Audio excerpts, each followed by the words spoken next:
Hello, good morning, everyone. Welcome to IGP or Institute of Global Professionals free webinar. Thanks for joining with us in this wonderful session. To all the participants who are with us today, I am your host, Mr. Rianjun P. calling from Aklan, Philippines. Just to add something, Aklan is the province in the Philippines where you can find the world-class white sand beach, the Boracay Island. Presently, I am a mathematics teacher of Batan Academy Senior High School Department in the Department of Education, Division of Aklan, Philippines, and I was designated as Teacher 3. I am also a member of IGP for 1 year, and I am proud to be associated with IGP as a global member. Most especially, I feel honored and privileged to host this webinar. It is my delight to welcome you all in this institution of global professionals for this free international webinar. I hope everyone will have the enthusiasm to participate and to stay with us until the end of this webinar. For I am sure that all of you will have many takeaways and payoffs after this activity. You may like and comment while our webinar is going on. And please don't forget to tag, share, and mention your friends in the comment box. So let's all watch together and learn together. We believe that power is gained by sharing knowledge and not by hoarding it. For the new members of the IGP, let me give you a short background. IGP stands for Institute of Global Professionals, and IGP is a social organization, and it is also an ISO or International Organization for Standardization Certified Training and Education Institute. It is an organization that is recognized internationally and globally accredited to more than 100 countries. IGP is a leading online skill development institute with thousands of learners worldwide. IGP serves the world communities by providing holistic social work in education to create a proficient generation. We make opportunities accessible for every knowledge seeker to gain mastery of skills, to develop personality, to become more goal oriented, to strengthen confidence in facing any circumstance, and to enhance skills by inviting great speakers and professionals from other parts of the world. We believe that developing one's skills does not just rely on acquiring it from a formal education. So, we provide effective training and consultation to generate proficient education all over the world. We organize our webinar trainings, offline and online courses with the best and trained speakers and coaches from all corners of the world to create a best learning platform for all of you, dear participants. Let me remind you to please again share, tag, comment, and mention your friends in the comment box. Your attachment encourages us to do better and best service to our lovely audience. Our mission is to empower our youth and young professionals, so please stay with us by your support. And today we are presenting to you the webinar number 172 entitled Educators' Time and Performance Management with two speakers coming from two countries. We have Ma'am Anvi from India and Sir Sajimon Tekel Joseph from Oman. So let us now start our program by introducing our first speaker. Our first speaker is an assistant professor from Sarada Gangadharan College, Pondicherry, India. She is into teaching profession for more than 11 years. She is an educator, a motivator, dedicated learner, and an effective team worker. She led the way to many students to come out of the college in flying colors. Wow. Also, she assists the students in getting placement in various organizations. She loves to learn new concepts, watch motivational videos, and share with her students. She handles management subjects, especially papers in marketing and human resource management. She has published articles in various journals and attended numerous national and international webinars. She is a recipient of the following awards: NPTEL, or the National Program on Technology Enhanced Learning, Motivated Learner, NPTEL Discipline Star, NPTEL Believer. Currently, she is pursuing her doctor in philosophy in management and teaching is her profession. Ladies and gentlemen, our first speaker for today is Mrs. Ann V. Mrs. Ann V, the floor is yours. Yeah. Thank you, Sir John, for the introduction. Let me share my screen.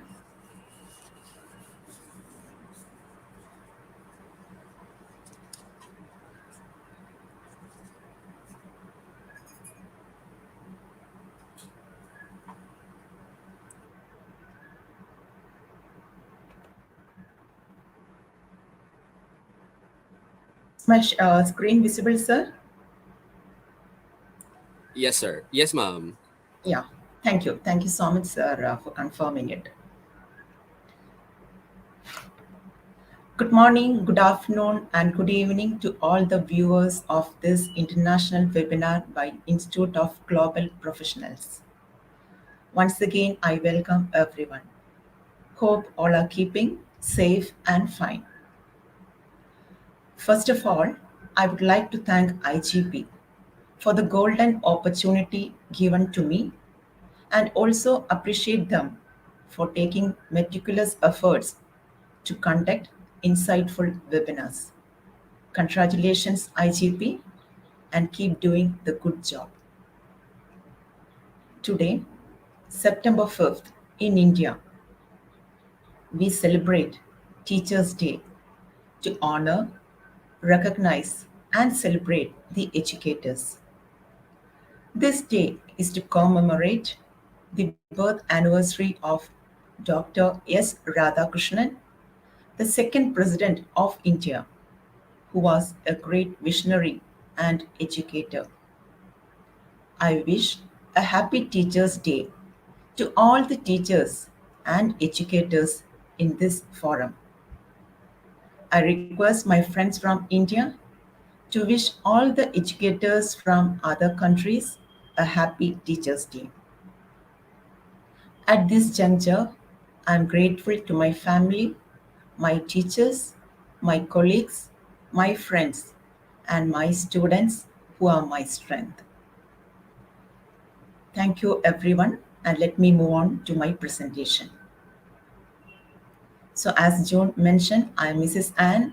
I'm Assistant Professor in Department of Management Studies, Sharada Gangadharan College, Pondicherry, India. And I am privileged to be a resource person of IG. So, the topic for the day is time management. So, before moving to the components, each one of us have definitely complained, oh, we don't have time to complete our task. We are too busy. Today, let's see what are the tips to manage our time. So, the components of today's webinar will be meaning and aspects of time management, benefits, significance, or importance of time management, smart time management mistakes, tips for effective time management, time management techniques of highly effective people. Now we will see one by one. So, what is time? When we hear the word time, the meaning that comes to our mind is a duration, a spell, or a span. And what is management? Usually, we say that management is the art of getting things done through others, or it is the art of getting things done with the help of others. Here, I have divided the word management into three: manage, men, and T. And T stands for tactfully. That is, we have to manage the human resource tactfully. So we have two important tasks: managing the time and managing the human resource. Because we know human resources are from various backgrounds. They are from different cultural background, different social background, and different educational background. So we have to manage them tactfully. So for any educator or any person, these two tasks are relevant: time management and people management. So today we will concentrate more on time management. So what is time management? Time management is the process of planning and organizing the time for specific activities with the available resources. So, our first activity is to plan the time, then organize the time required for that specific activity. And we have to complete that activity with the available resources. So, you have to use the right resources at the right time, at the right place.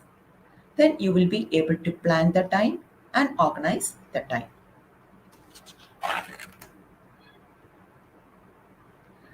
So I can tell you that time management is not just a skill, but it is the core skill or the most relevant skill. I repeat, time management is not just a skill, but it is the core skill or the most relevant skill. So now let's move on to aspects of time management or 4 P's of time management. First is perform, second one is postpone, third one pass on, and the fourth one is plunge. Now let's see what's perform, what's postpone, what's pass on, and what's plunge. Perform or do your task. That is, accomplish smaller tasks, gain momentum, and then perform bigger tasks. So I have observed two types of people. One type is they try to concentrate on smaller tasks, then move on to complete or perform the bigger task. The second type is they concentrate more on the bigger task, then they carry on with the smaller task. So it depends upon the people. So it's not necessary that you have to be type 1 or type 2. It's up to you to complete the task. The final thing is you have to complete the task. That is the most important thing. So perform or do. Now postpone. Postpone or pause or defer or delay a task that is not urgent. So it's a temporary activity. You are not permanently delaying it. It's a temporary activity. So you are delaying the activity that is not urgent.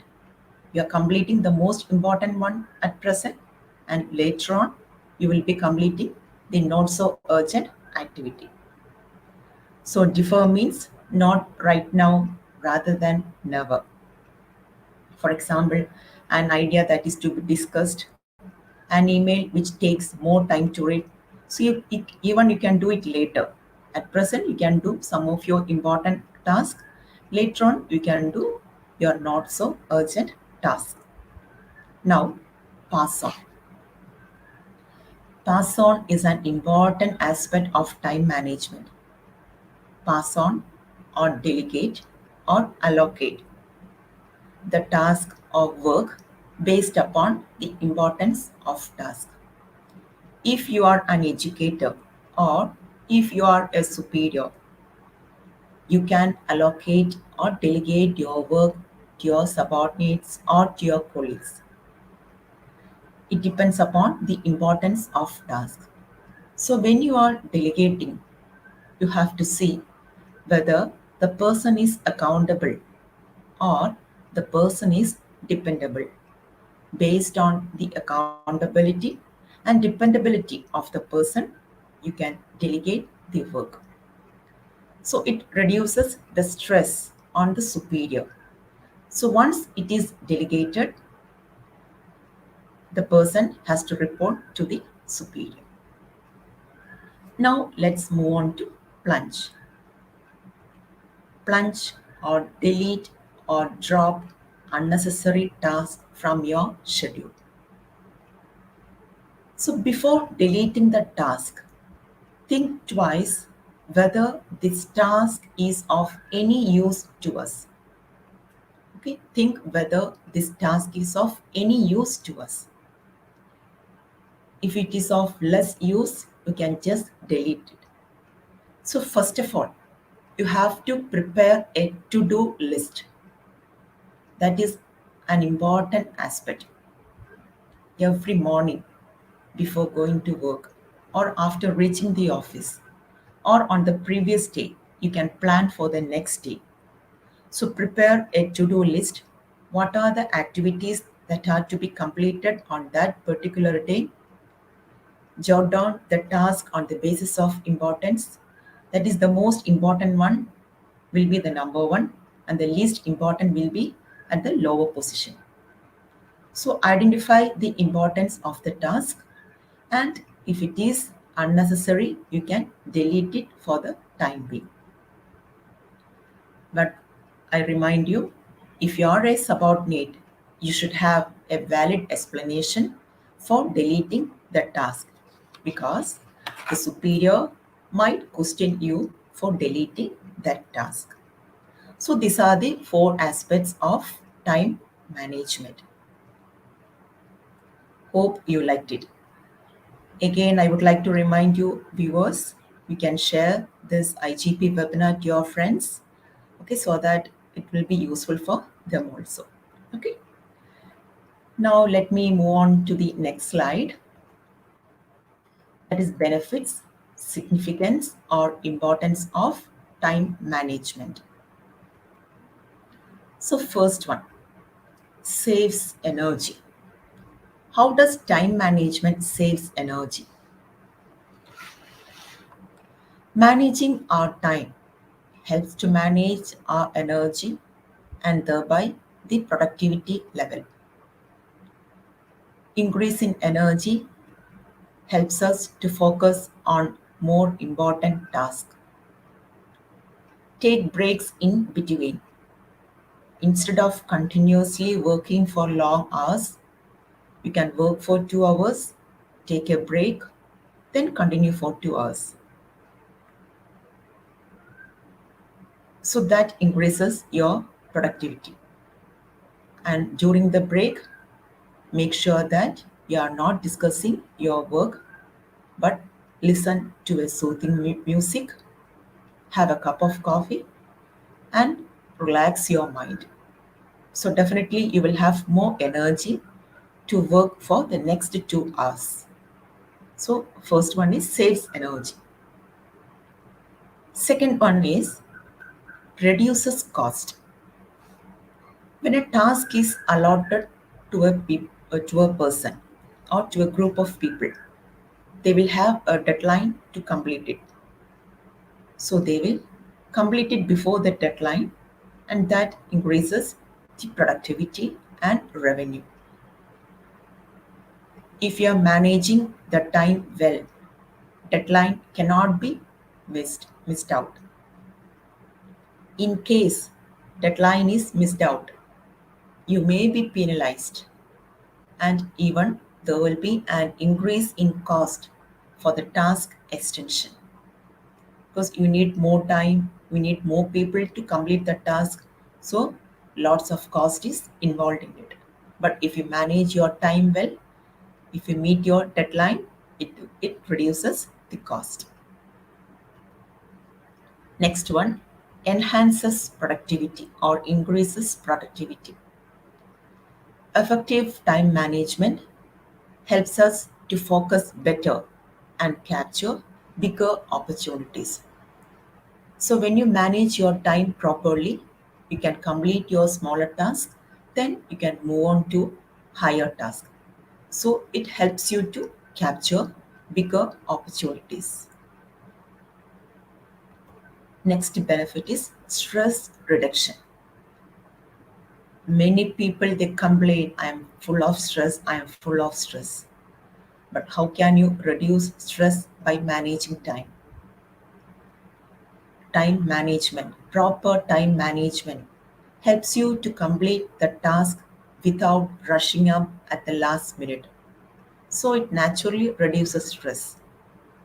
Work smart and reduce stress. Work smart, not hard. You have to work smart. Your stress will be automatically reduced.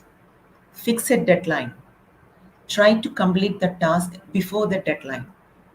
For example, if you are given 7 days to complete the task, for the first 5 days, work on the project or work on the report. And on the sixth day, have a look at the report, finalize everything, and on the last day, submit it. So you will be relieved. So your stress is reduced. So work smart and reduce stress. That is more important. Next one is goal achievement. Time management helps one to achieve higher goals, reduce procrastination, and increase productivity. So you set a goal, focus on it, and achieve it. Surely you will be successful. Set a goal, focus on your goal, and try to achieve your goal. Next one, another important aspect, work-life balance. Many people complain, I am unable to balance between the work and the life, work and the family life. I tell you, never take your office issues home and never take your home issues to the office. When you reach the office or the workplace, you have to be fully aware of the aware of your work, or you have to concentrate completely on your work. When you're at home, be free, spend quality time with your family, and never think about your office work. So while at office, spend quality time there, and when you're at home, spend quality time with your family, so that there will be a balance between your work and your life. Then, high self esteem.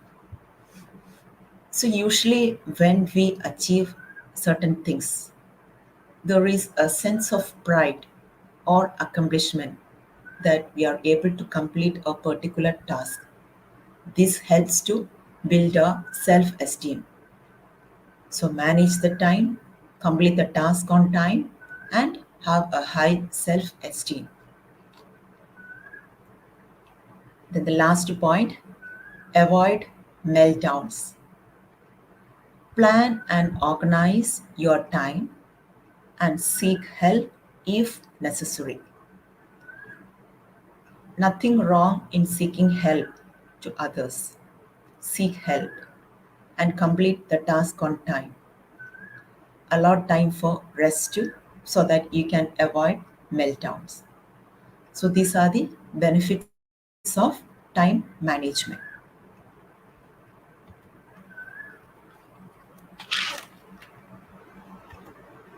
Now, smart time management. We will see what is this S, M, A, R, and T. S for simple, M for measurable, A for ambitious, R for realistic, and T for task bound. Simple. Let's see simple. Keep your task simple.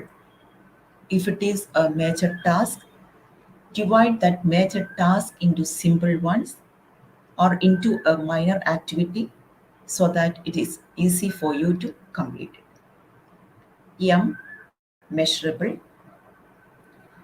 You should be able to set a deadline and complete the task before the deadline. So you should be able to complete the task at a fixed time. Fix the time for a task and stick to it. Ambitious. An ambitious goal helps you to manage time better. Your interest in an activity, or if you are interested in an activity, it helps you to complete the task on time. You should have an attainable goal.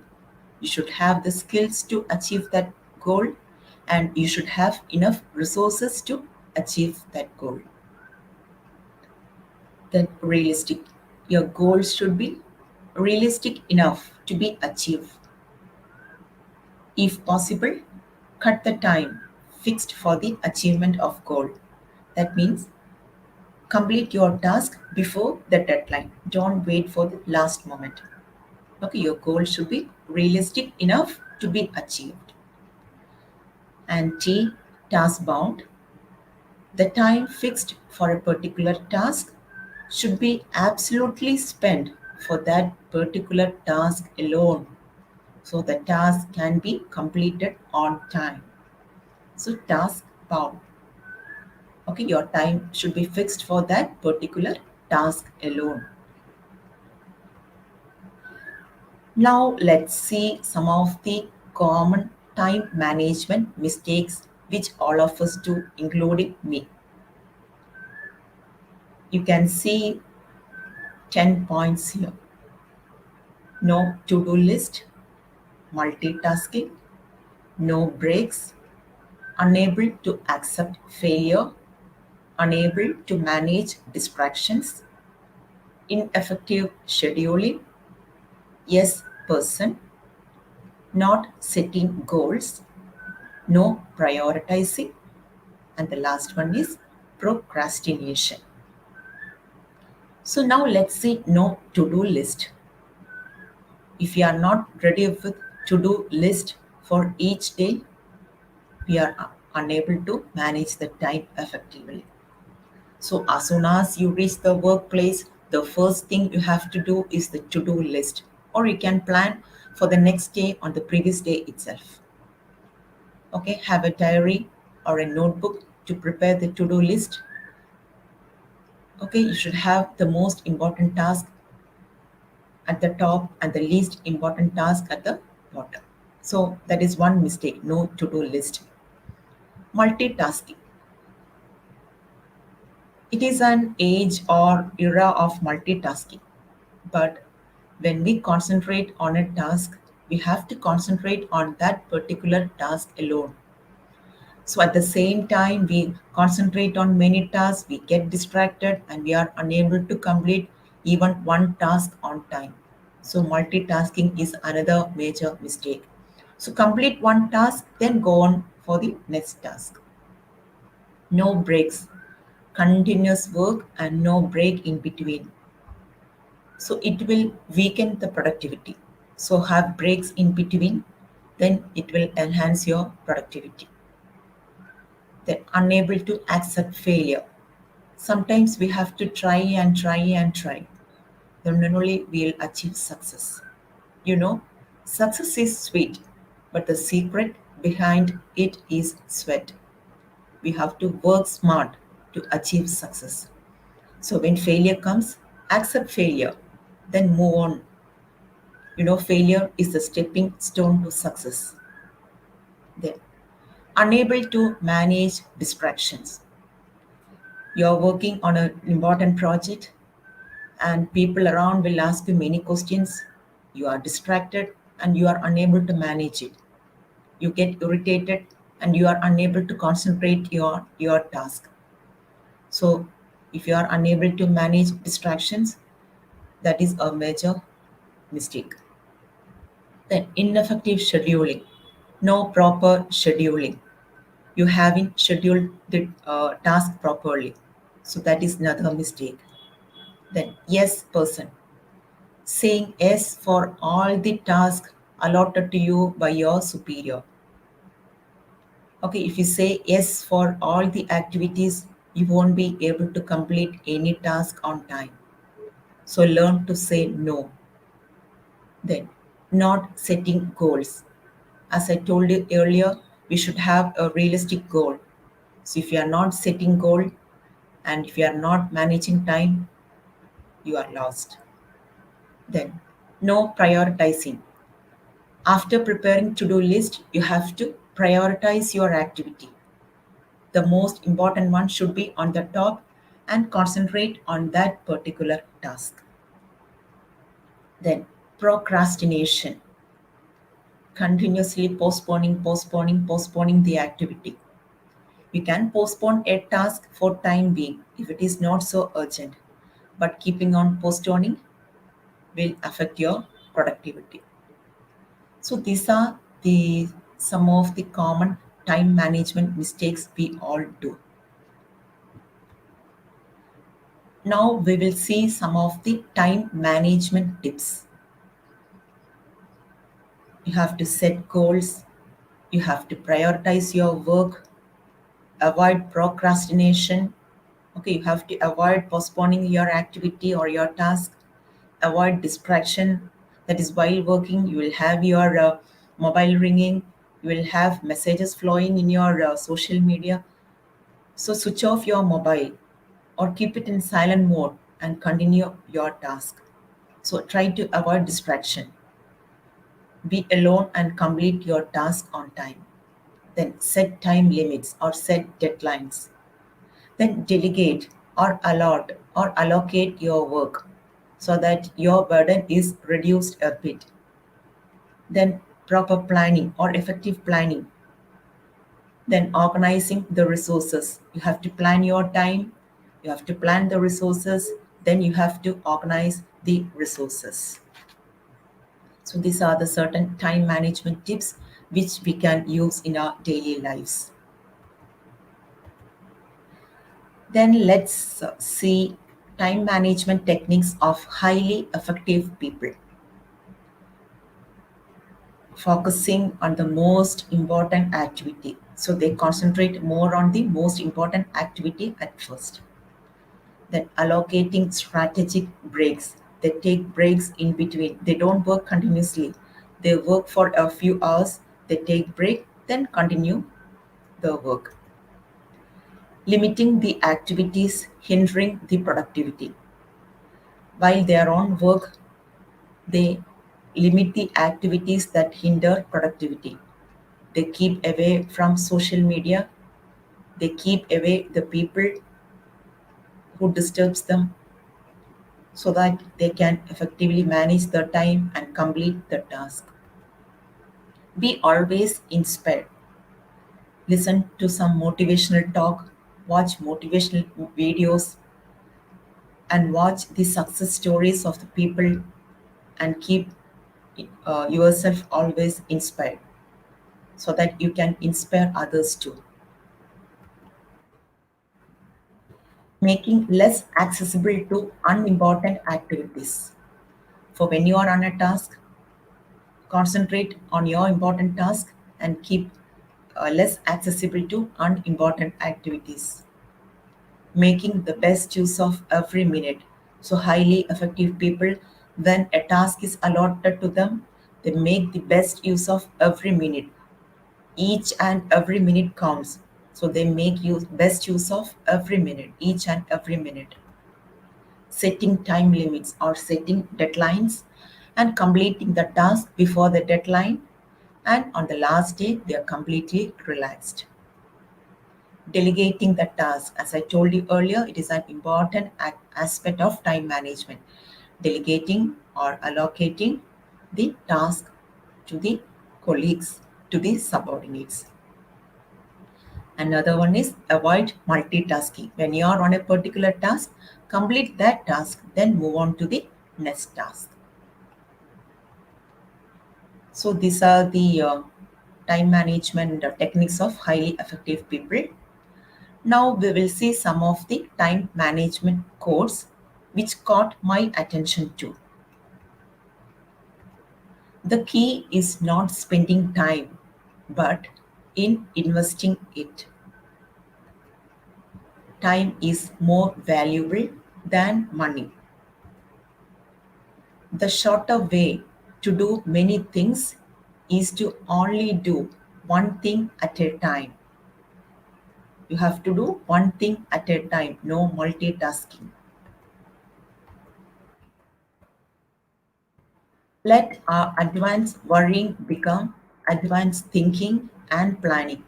Instead of worrying in advance, let's think, plan, and organize in advance. Failing to plan is planning to fail.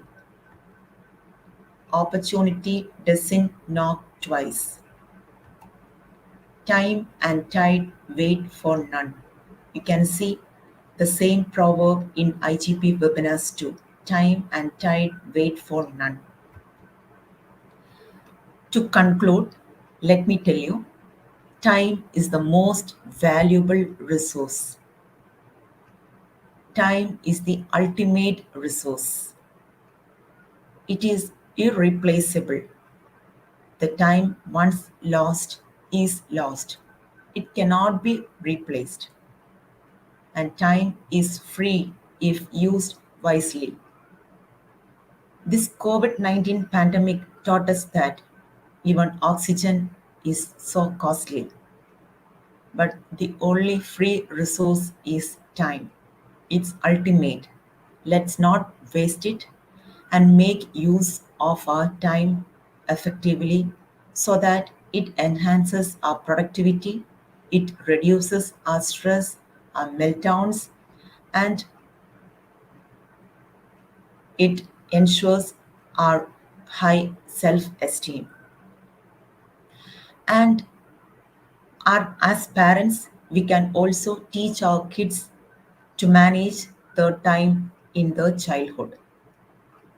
Before going to school, let them arrange the books, let them keep their uniforms ready, let them keep their shoes ready, okay, keep the water bottle ready. Okay, from the younger days, let's teach them how to manage their time. For the working people, I advise you to keep everything ready on the previous day. Iron your clothes, keep your bags ready, keep your keys ready, keep your phone charged. But otherwise, what happens on the next day? You are running for the keys, your mobile is not charged, you are looking for the charger, you are running here and there, you are losing lots of time, you are late to the office, you are fired by your boss.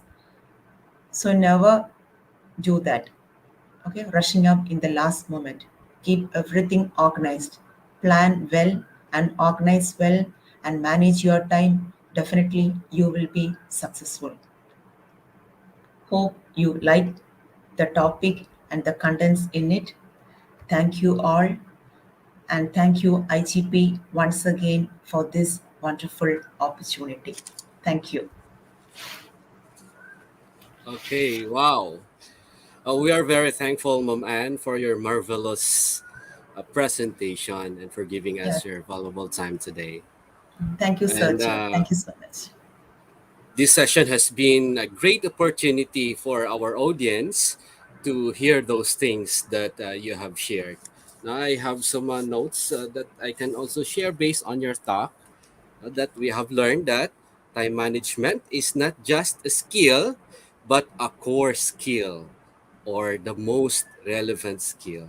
And also, I have learned personally the four P's of time management. We have number one, we have to perform. Number two, learn when to postpone. Three, pass on, and the fourth P is to plunge.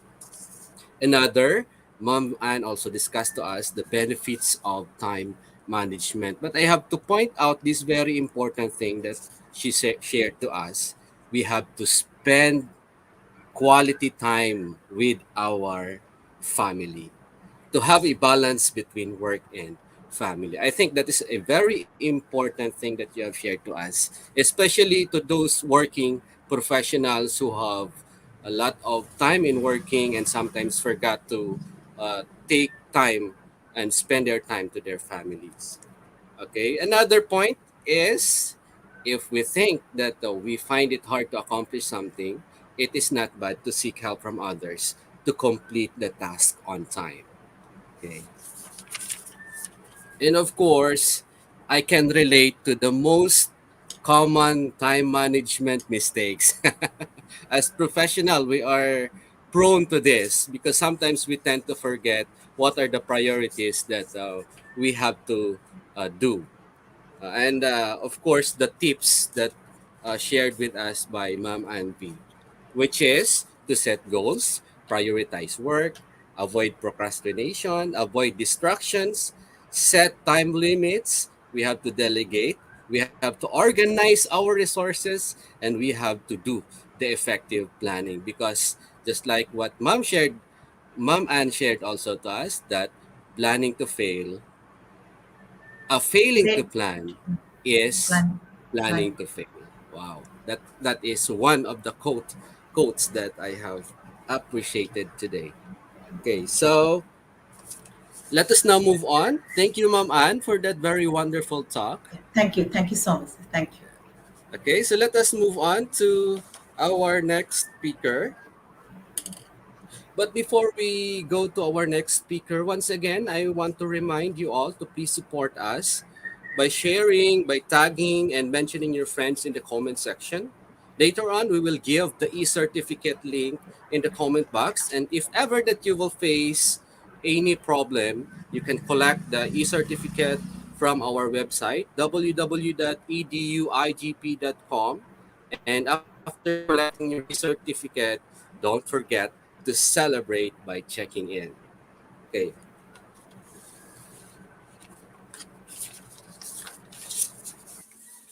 so let's proceed to our next speaker.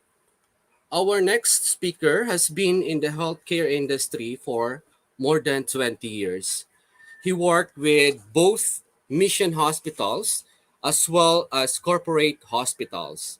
Prior to coming to Oman, he gave his greater human resource experience working with the two major medical colleges in India. He worked with St. John's Medical College, Bangalore, and JSS Medical College, Mysore. A versatile management graduate possessing strong motivational drive to succeed in the industry. He was heading a team of professionals, a team developed to help the ailing hospitals through a proper ERP system or the early receptor potential under the flagship of Tropical Mission Group, which is a non-profit organization. His interest to learn something new from every experience for both personally and professionally brought him to the healthcare industry.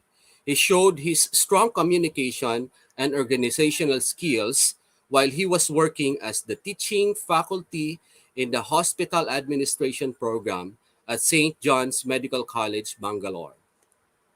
He gained highly developed skills in the problem identification and implementation of effective solutions for those issues in the organization.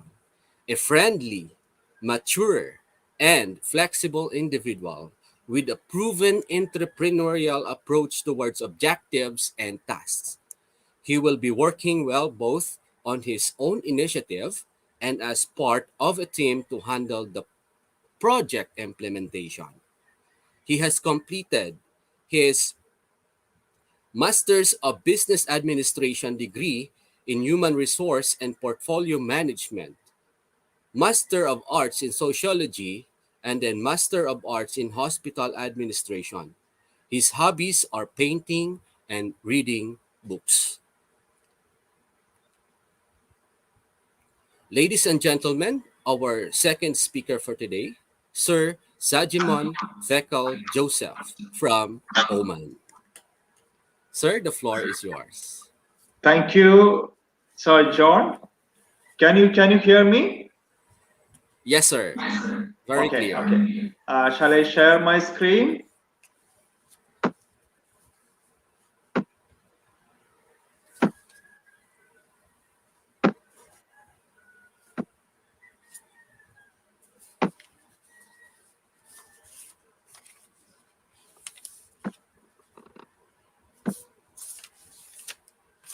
Can you see my screen? Yes, sir. Okay, good. Thank you. Greetings to all viewers all over the world. I'm so honored to be here as a humble faculty of IGP. Here I extend my gratitude to IGP, Institute of Global Performance Professionals, to invite me to the part of the global webinar. We have heard a wonderful session, a wonderful seminar on time management. I thankfully remember Ma'am Anne, who introduced me to this IGP group. Today, we are going to see a management subject, but this is not only for the management people, but for each and every person. And why? Because it is very much useful for everyone. So we are going to see a session on performance appraisal and artificial intelligence. I once again welcome each and everyone to this session. One of the main function of human resource management is performance appraisal. It's most important activity after the recruitment. Once a person is on the board in the company, performance appraisal is very much important because it is the basis for the growth of the company. Though it is most important, many HR managers gives least importance to this function. I can very clearly can say from my own experience, last 20 plus years in the industry as an HR manager. So I can say that we used to give sometimes, because of the work pressure, because of the situation, we give the least importance to this one. So they do it for namesake many a time and may not participate actively. There can have many reasons. Sometimes, as I mentioned, because of this is not a regular work. The performance appraisal usually it happens in once in 6 months or once in a year. So usually what happened that by that time the managers or the HR department will be filled with many other activities. And while the time it is reaching to do the performance appraisal, they may not have enough time or they may be engaged with many other things. So, but they have to do this performance appraisal. What they will do, they will give it to the subordinates or they will do it namesake. So this is what it is happens usually. Let us just see what is this performance appraisal. Let us see the simple definition of performance appraisal. It is a process by which organization evaluate an individual or an employee and their job performance. Usually, all the aspects will be evaluated. We will evaluate the different aspects of a person, their behavior, their communication, their relationship, their performance, their skills, their knowledge, all those things. So it is a systematic and objective way of evaluating of both work-related behavior and potentials of the employees. It is giving an opportunity for every employee as well. They can evaluate themselves, they can compare themselves with other people, they can plan for themselves. So it is giving an insight to an employee that where do they stand in the company as per their performance. It is the best tool for the HR department as well to streamline the employees or the workforce. So it can be used for the base for employees engagement also. It is that is one important function in a company, employee engagement. So this can be a base for that too. It is an important opportunity for the HR department. It provides the basis for improving and developing performance and subsequent reward system. It is a systematic process for improving organizational performance by developing the performance of individuals and teams. This exercise will give overall growth for the organization. So it is very important. And there are some concerns regarding the performance appraisal. It is not that much easy to handle employees and their attitude and their behavior. So let us see some of that. Aligning individual objectives to the organizational objectives, encouraging individuals to uphold corporate core values. That is, again, lots of confusions and issues, conflicts happens in this time.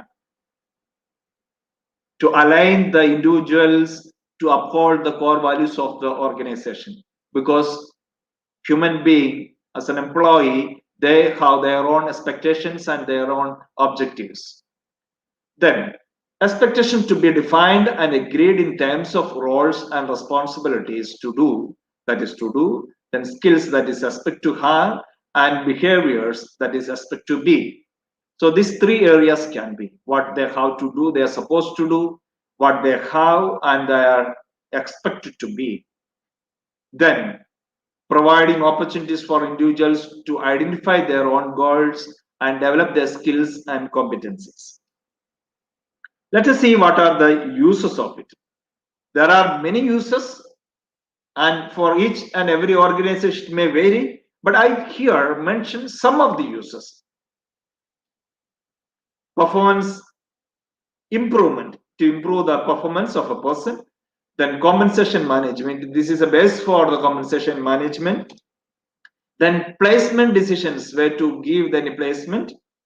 Then training and development, this is the one of the most important factor to decide the training and development of an organization or an department or an individual. So it is the performance appraisal is very much important. Then career planning and development, this is most important for a person for their career planning, succession growth plan, and the development of the individual, department as well as the organizations. And job design corrections, if any corrections are required in the job design or job specifications, we have to use this, or this can be a tool to do that one. Now let us see the difference between performance appraisal and performance management. Most of the time it is misunderstood each other, and but the essence of both is more or less the same. But still, let us see. Performance appraisal is the process of evaluation how well employees perform their jobs and then communicating that information to the employees. That is two-way it is. Just we are evaluating a person and communicating the same that performance to the employees. Performance management as such is a process used to identify, encourage, measure, evaluate, improve, and reward employees' performance. So more or less it is aligning each other, but function wise it is different. Let us see the objectives of performance appraisal. There are many objectives, but I just mentioned some of. It's a feedback, Then personal development as a feedback, it is it's an organization or the HR department. It's an opportunity for the department and organization to get the feedback from the different employees and different people, different departments as such. Then this is for the personal development, personal growth. Then training and development, that is also they are keeping in their mind while doing this performance appraisal. Then promotions, then compensation management. As I mentioned earlier, this is one of the best tool to decide on the compensation management as you know that this is one of the difficult tasks of the HR department in an organization to have this compensation management, because we can never satisfy employees by giving or paying them. So compensation management, or this can be a best tool for that. Now, objectives of the performance management nowadays, let's just see that align the individual and organizational objectives, improve organizational performance, improve individual performance, provide basis for personal development, develop a personal performance culture, and inform contributions or performance pay decisions. So this is not only for that one personal development as such, the employees, their skills, their communication skills, their behavior, their personality, their communication with the other people, the communication with the customers, communication with their bosses or the superiors, communication with their colleagues as such. Performance management, we have to keep one thing in our mind. It is not just a top to down process in which managers tell their subordinates what they think about them. It is set objectives and institute performance improvement plans. Performance management focus on future performance planning as such. Definitely, these all activities for the future performance or the future planning and future improvement and personal development rather than the respective performance appraisal. As we have heard this SMART just before in time management too, so I just want to say here also in performance appraisal, there is a SMART. While we create the parameters for the performance appraisal, we have to keep SMART in our mind. There are different parameters we create, but this we have to keep in our mind. That is, SMART should be specific. The parameters should be clear, straightforward, and it should be understandable. So that is called specific. Then it should be measurable. The quantity, quality, time, and money. Based on this, the parameters, while we are evaluating a person or an employee with the performance appraisal tool, it should be measurable. We should be able to measure the quality, we should be able to measure the quantity, we should be able to measure the time, money, etc. Third one is in SMART, that is A, achievable. Challenging, it should be challenging. It can be challenging, but it should be within the reach. We never should give a task to the employees which is not at all achievable. So we should give them the achievable task so that they also will be motivated. It will be beneficial for the employees. It will be beneficial for the organization as such. Then fourth one is relevant. Relevant to the objectives to align with the individual goals. People should have the satisfaction while they work in the organization. At the end of the day, they should have a satisfaction, job satisfaction. So it should be relevant for them as well as for the organization. And last one, T, that is time frame, should be completed within an agreeable time scale. We should give a time frame, time task, so that they will be able to achieve the task within the time. So that is smart, specific, measurable, achievable, relevant, and time frame. It is most important, as you know, that in the next slide we are going to see the details of the review of performance appraisal. Review is very important. Many a time, management representatives or the managers or the supervisors, they give least importance to the review meeting, but it is very much important. Why? Because if a person well performed, is okay for them. If the person is not performed, or if a person does not achieved as per our performance appraisal, then they will be little dissatisfied, they will be little gloomy, so that we have to meet them. Review meeting is needed and necessary to hear each and every employee. There are 12 golden rules for saying about uh, the review meeting, and it is very, very, very important. It is very, very, very important. While we are doing this performance appraisal, the uh, review meeting is very much necessary.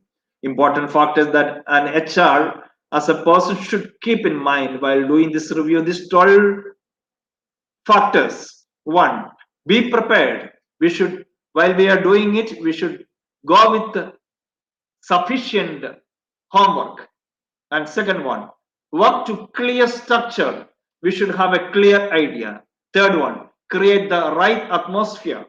We should give them, or we should create an atmosphere with a dissatisfied employee. So while we are doing it, we have to create such a way that we should motivate them. So we have to create a right atmosphere. And fourth one, provide good feedback. We have to give them good one, though we have to discuss the bad one as well, but we have to give them good feedback. Then use the time productively. While an employee is coming to us for discussing their performance, we have to utilize that time productively. And sixth one, use praise. You have to praise them. You have to say that the positives about what all things they. So we have to motivate. That is the most important function of an HR manager in a company, that we have to praise them, we have to motivate them. And seventh point is, let the customer talk.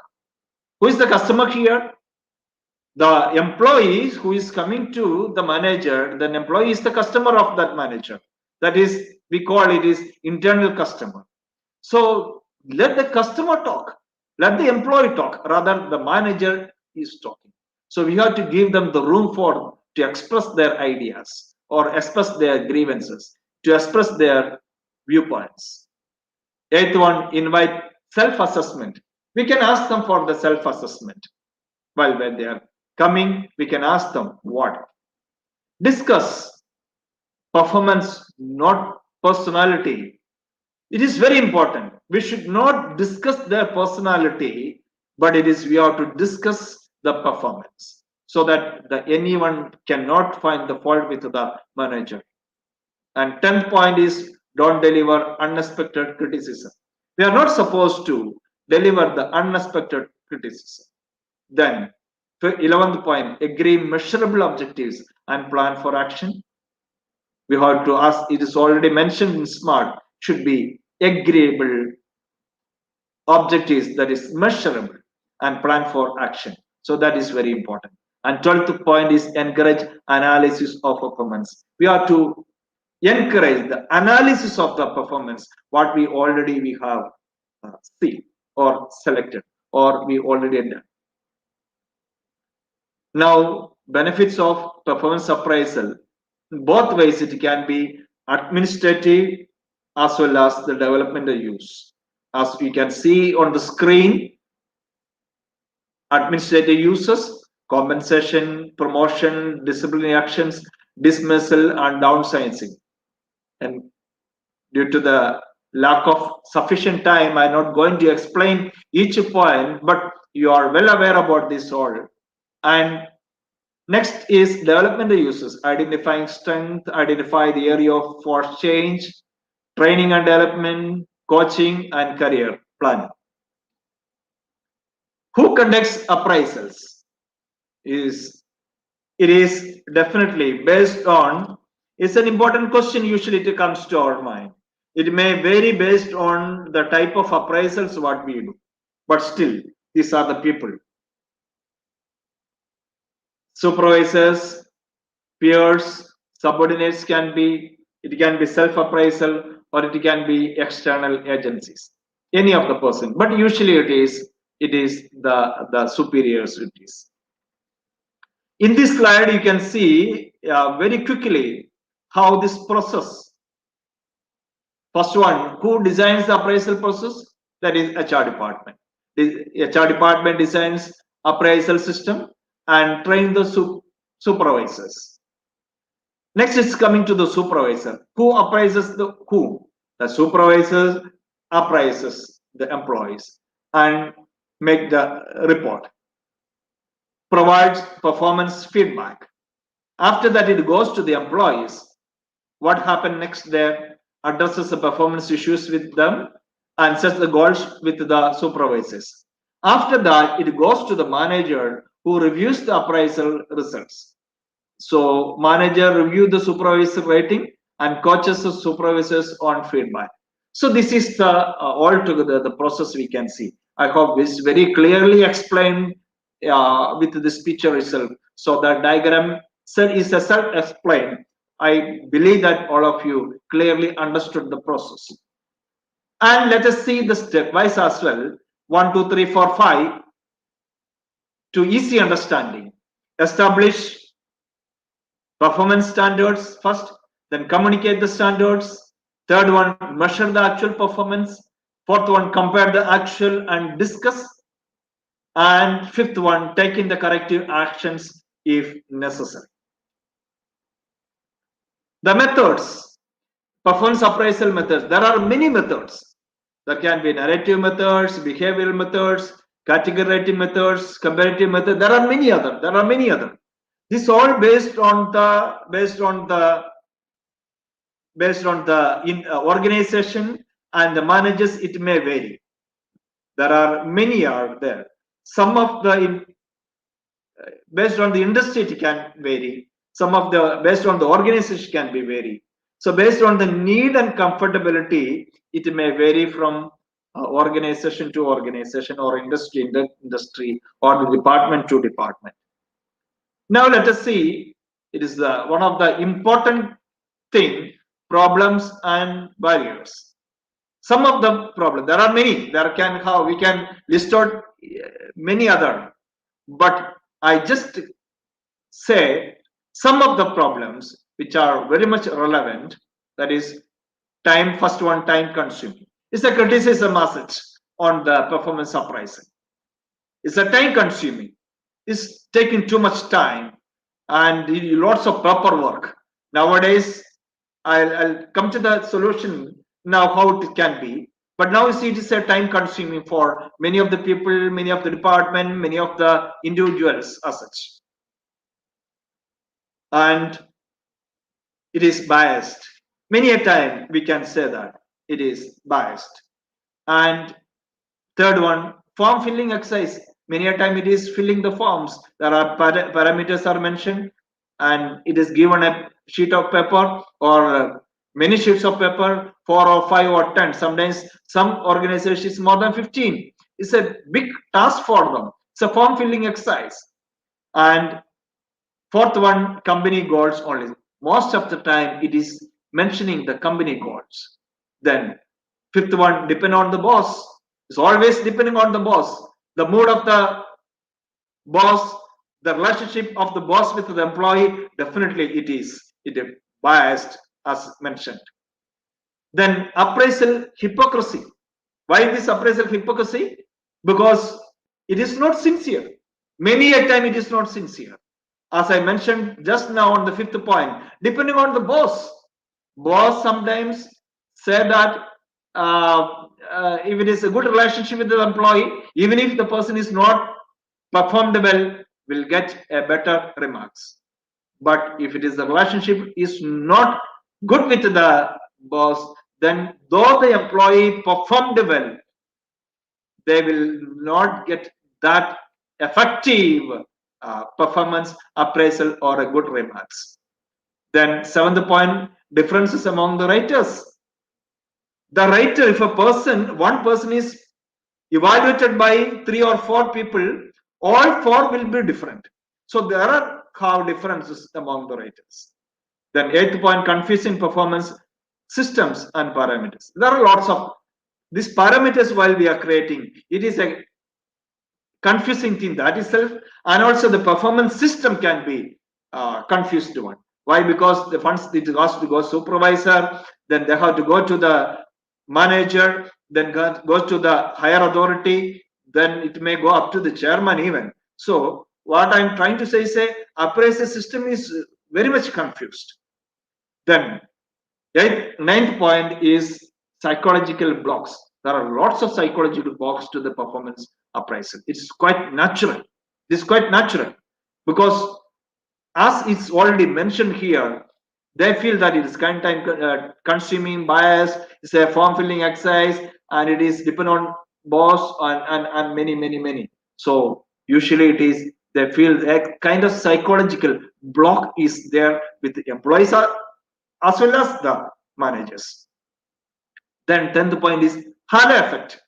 Halo effect is such a way that suppose the person employee is not performed in the previous years, and the shadow of that one will be there for that employee in the coming years as such. So this year the employee though performed well, excellently, and if the person is not performed in the previous year, that will affect the performance appraisal of this year. And 11th point is stereotyping. Is regularly doing this. It's a stereotyping, again copying, and there is not much difference or nothing innovative. Then 12th point is appraisal discomfort. So the appraiser will not be much comfort with the system as sometimes. May not be with the people, may not be with the employee, may not be with their managers as such. So the discomfort of the appraisal also affect the appraisal system. The lack of objectivity. The management or the manager or the HR department will not have a clear picture on the objectivity of this zone, so that the appraisal system sometimes it may become a namesake one. Then 14th one is manipulations. It is, or I can say from my experience, this out of this all years, there can have lots of manipulations, and people in any steps we can do the manipulations. So this is quite natural. And 15th point is cross-cultural biases. This also sometimes happens, especially the multinational companies, when they are the country-wise, there are differences are there, the cultural differences are there, so the performance appraisals may affect with that one as too. Ineffective organizational policies and practices. That is also sometimes it is affecting the performance appraisals as such. There are many. It is needed more time to explain each and every with much examples, but because of the time barrier, I'm just going to the next one. So what is the outcome of as such we have seen? Employees are no longer satisfied with the regular performance and feedback cycle. I hope many of you, all of you understood. Then it takes place just once in a year or once in 6 months. Then depends primarily on historical data and personal opinion. Very clear that is true. This traditional approach does not generate business value. That is also is there. And this fails to capture the full picture of an employee's potential. Then retention of the employees, that is definitely retention of the employees, that is very important. because the shortage of the highly skilled workers, reducing employee loyalty and competitive hiring landscape. And because of these reasons, the retention of the employees also is very difficult.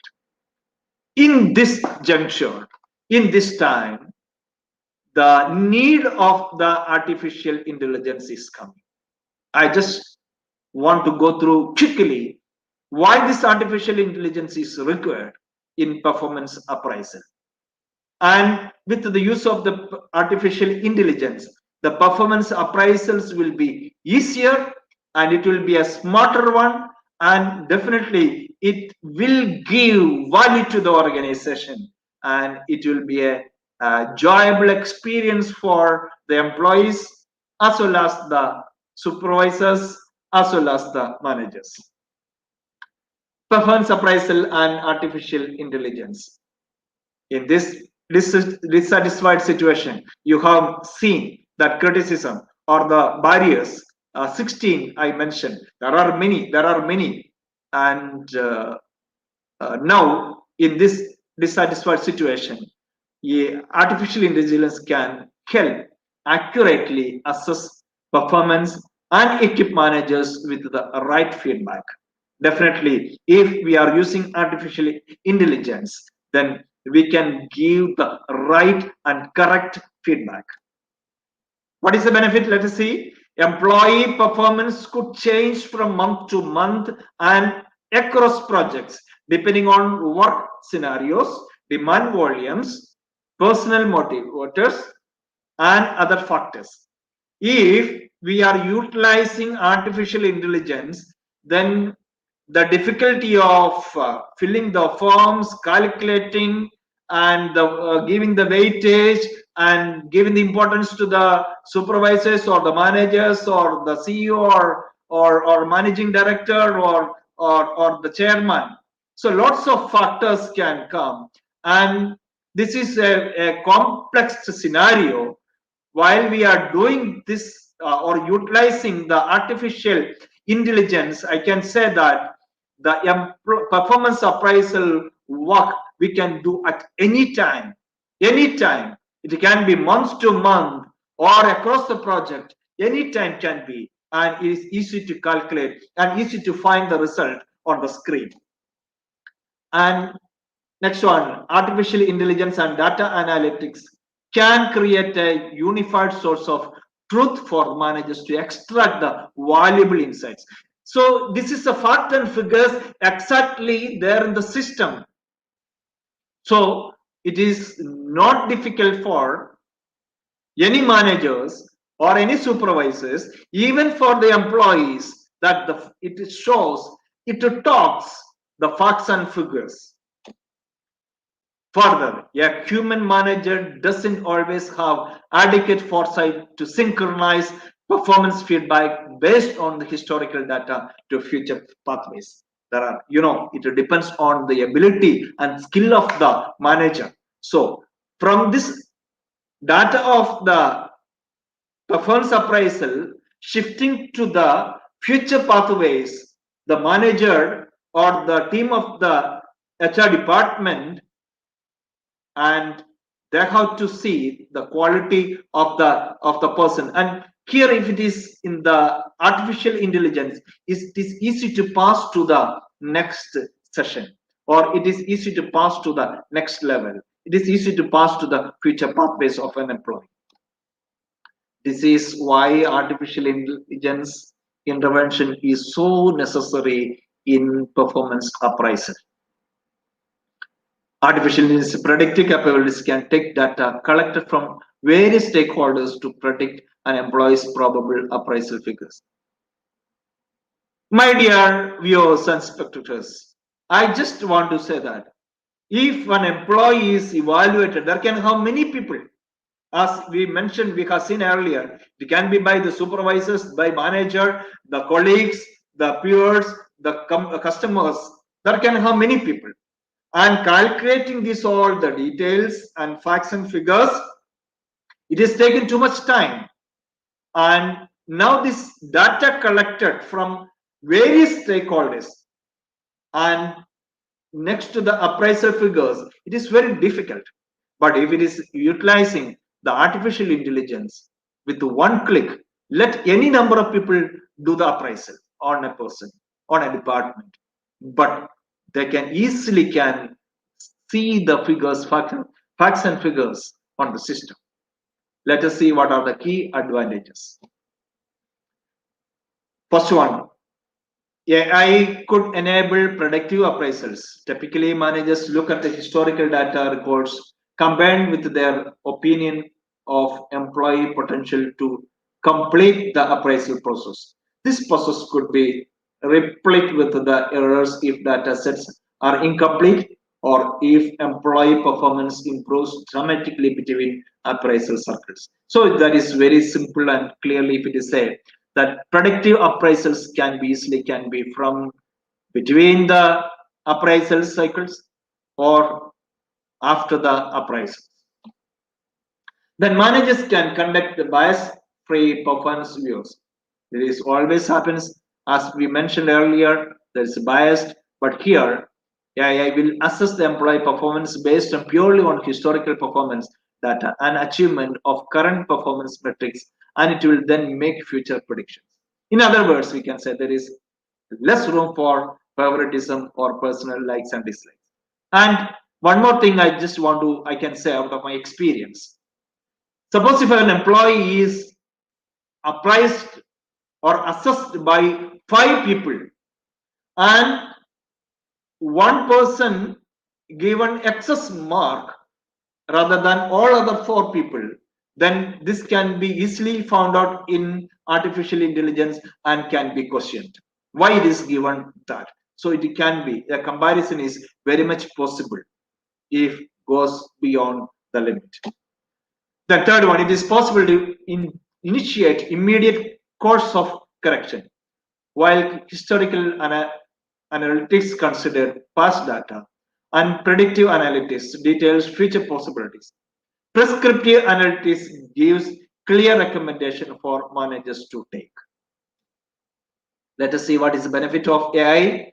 Collect information seamlessly from multiple sources. Let it be any number of people assess a person. Let it be 1, 2, 3, 10, 15. Let it be any number. Easy to collect information from different sources. Enable the managers to extract the insight from collected information in real time. And that is also very important. We can easily, the manager can easily can extract what is already given data, and from there easily we can. Then third one, eliminate the all common psychological biases and barriers associated with the performance reviews. Here the psychological factor is not involved because it is done by artificial intelligence. Let us see the benefits quickly. Better communication, it's very clear. Better and easy analysis of data because this is done by machine itself, so easy calculation. Able to handle big data, as I mentioned, let it be any number of people, and it can easily can handle any number of data, big data. Higher performance is with one click we can get the details. Easy identification of the problems. If there is any problem in between the process, it easily can identify. Easy way of collecting idea. It is many way we can easy to collect the ideas. Easy analysis of statistics. The data what we collected, we can easily can analyze the statistics. Then automated learning. Then higher data processing capacity. Then easy learning of interdisciplinary fields that can have interdisciplinary assist that can have, if you are an employee of a department, may be required to assess the different department, especially in the healthcare where I am working for many years. I can say that if a person is assessed by a particular department or a just supervisor is not enough. It is depending or connected with the different departments, and assessment from all those departments is very much important to assess a person effectively, clearly, properly. It is more practical and smarter and better security, and security is very much is there. So the data what we are collecting is we can very easily can be secured. Then reduce the corruptions. There is less possibility for the corruptions while we compare to the regular type of performance appraisal system, and data privacy also is there. So this is the what here with this one. I just want to conclude. If any questions, please can raise. Otherwise, I'm very much thankful to each and every person who was hearing me, and also I'm very much thankful to IGP for this wonderful opportunity that you have given me. Thank you, thank you, thank you very much, each and every person. Thank you. Okay, thank you so much, Sir Sajaiman, for sharing with us your expertise in management. And I think our audience can really learn from your talk because it was well explained comprehensively. And even me as a professional can really learn and can really relate to the topics that you have discussed today. Okay, Thank let you. me just share to our audience some of my realizations and notes about this uh, Sir Sajimon's talk.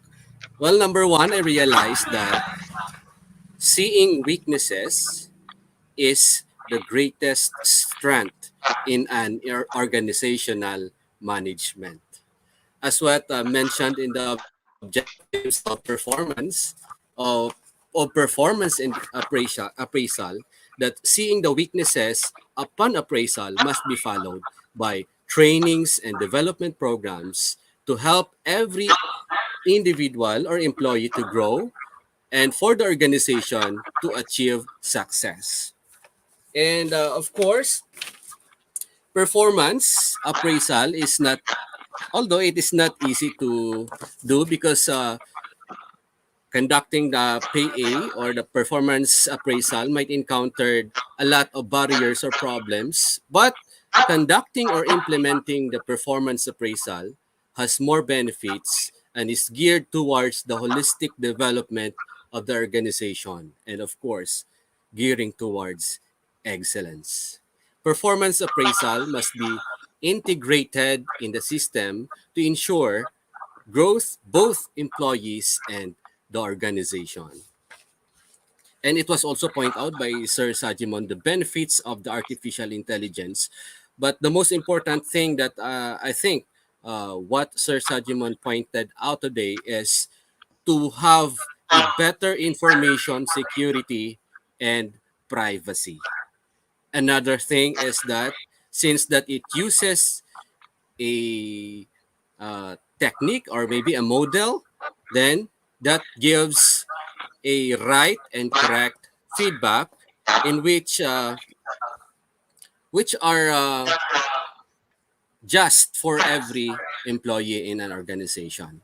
Okay, thank you so much, Sir Sajimon. Thank Uh, you very much to you. You're welcome. Okay, so let us now move on for our quiz competition. And I would like to invite everyone to please participate and have a chance to have a certificate for winning in the quiz. The link for the quiz is posted. I think here we have the quiz www.slido.com and the code is IGP quiz, all caps. And we will pick your name from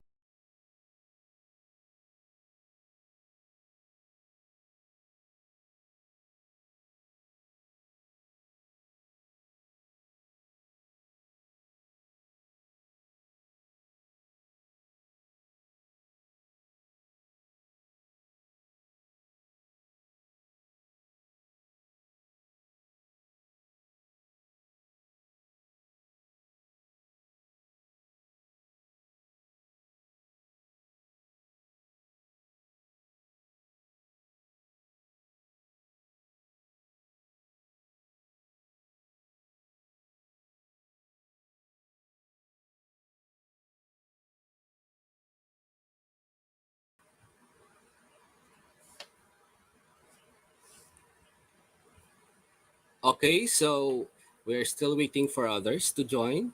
We have already some of the our participants who are with us in our quiz competition. We have on the list a lot of participants. We have 46 participants for the meantime. And at the moment, we will wait for some others who would like to join. Again, we have the code IGP quiz. Just click or just type in your Google Chrome or in your Chrome, the www.stilo.com, and then you can use the code IGP quiz.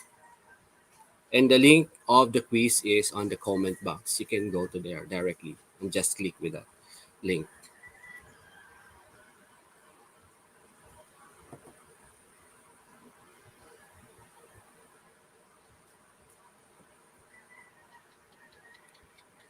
Okay, top 10 will be awarded with quiz competition certificates. Okay, so what are you waiting for? Please join now.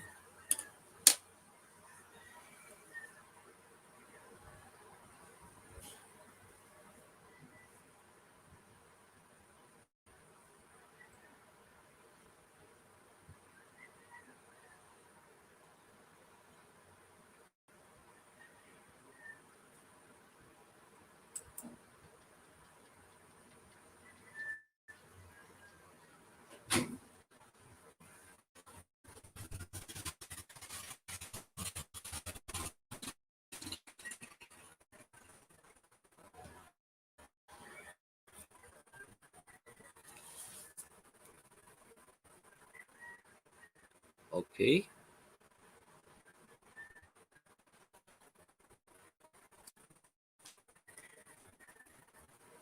IGP quiz.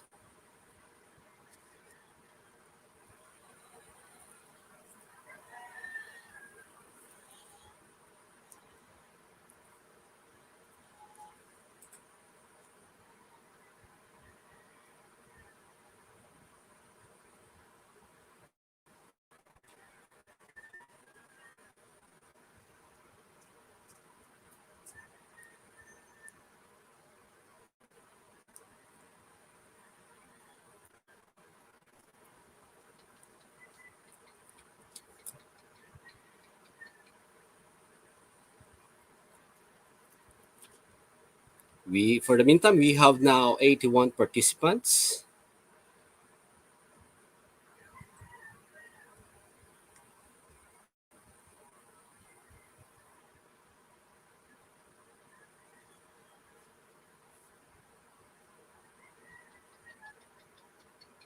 And we are still waiting for the questions that is available on the www.slido.com.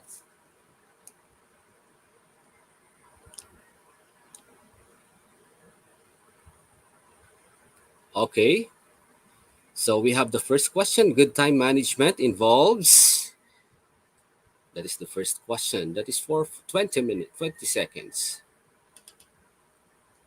Completing the most important tasks first, completing all tasks within 24 hours.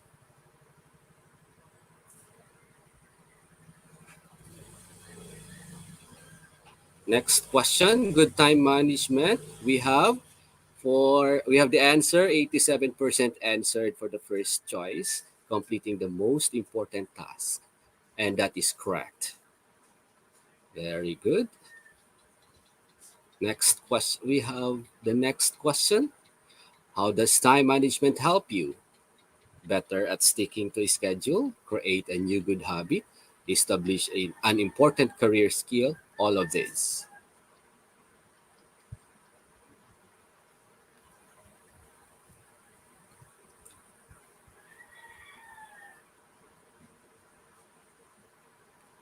And 97% answered all of this. And let's see what is the correct answer. The correct answer is Okay, all of this, 97%. Next question.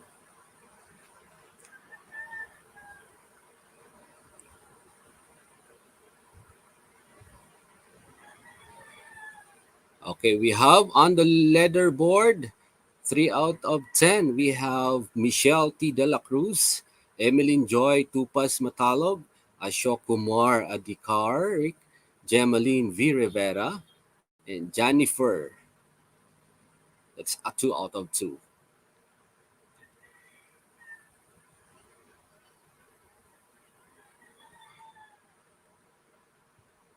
And let us wait for the fourth question.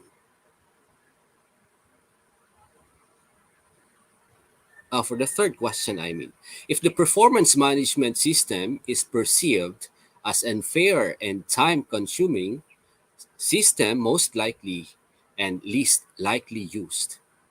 Behavioral attributes, paired comparisons, results.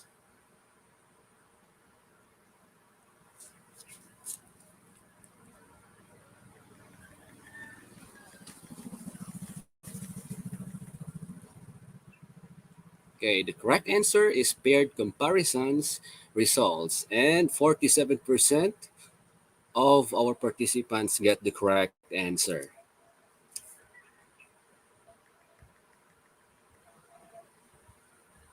Next, we have the fourth question.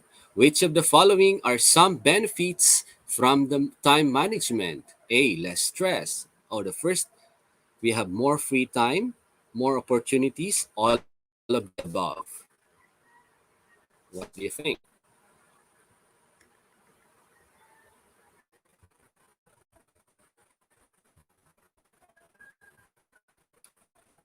Wow, 99% selected the fourth choice, all of the above. And 99% of our participants get the correct answer.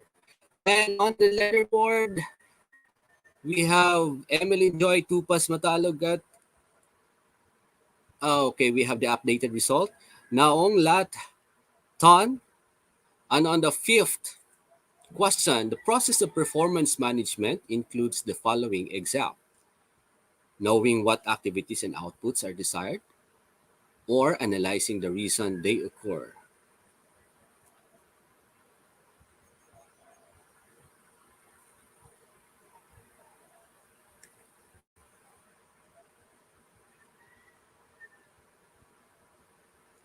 Okay, the correct answer is analyzing the reason they occur, with 51% of our participants get the correct answer.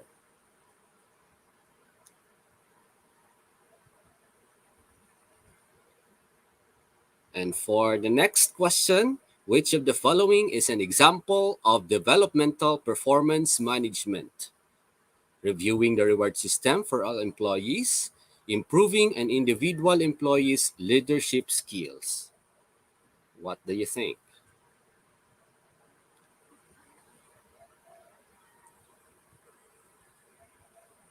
Well, 77% and 23%. What do you think is the correct answer? Let's see.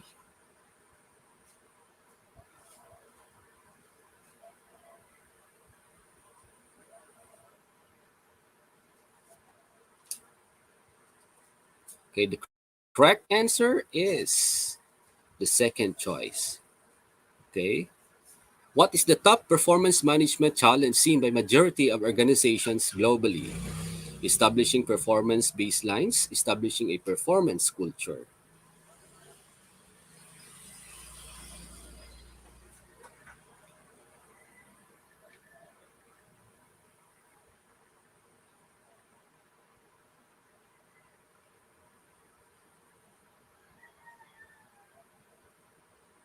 Okay, the second choice is correct, with 66% of the participants get the correct answer.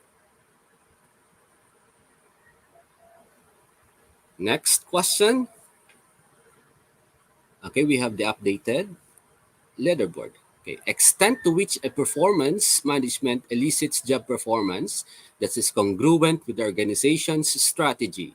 strategic congruence, or acceptability?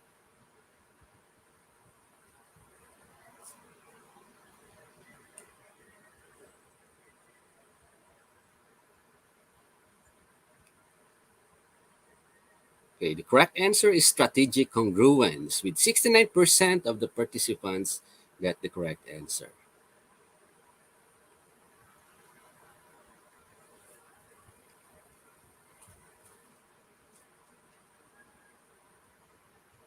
Okay, for the next, how to avoid a time waster, ignoring your phone while studying, playing video games.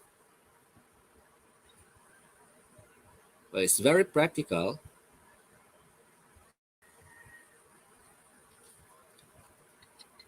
which everyone can relate to this question. Okay, 85% of the participants choose choice number one. The correct answer is the first choice.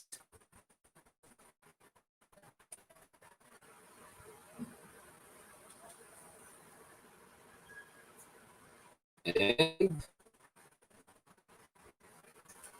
we have the updated. And for the next question, what defines performance in terms of the extent to which time and other resources are used to accomplish a given task?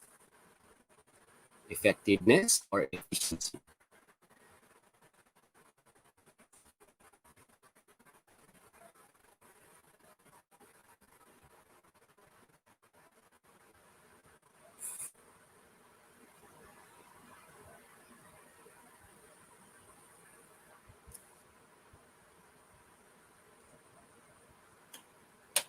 Okay, congratulations to our quiz competition winners, top 10. Okay, we have Dennis Ginto Serso. Top 2, we have Emeline Joy Tupas Matalog. Number 3, Naong Laton. Number 4, Jonathan C. Callis. Number 5, we have Eugene D. Gabriel. That's the top 5. Let's see who are on the list.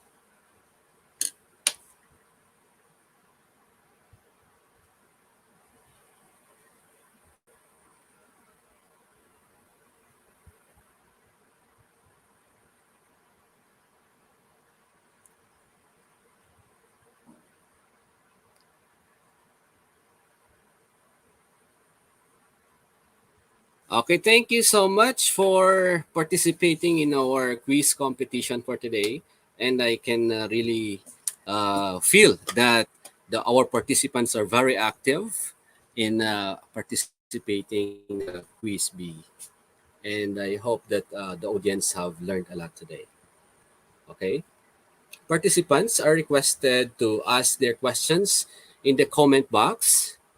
You can comment, you can write your comment on the comment section. We have our YouTube link. You can put there your questions that will be addressed to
Okay,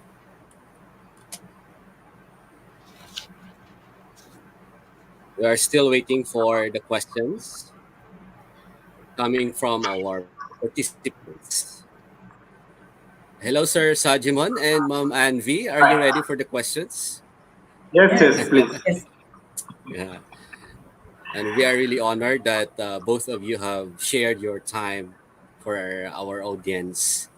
They are our recipients for all the knowledge that you have imparted to us today. Yeah, welcome. And I think through questions, we can also learn from their questions. Okay, so we have the first question for today from Neil Vincent Diana.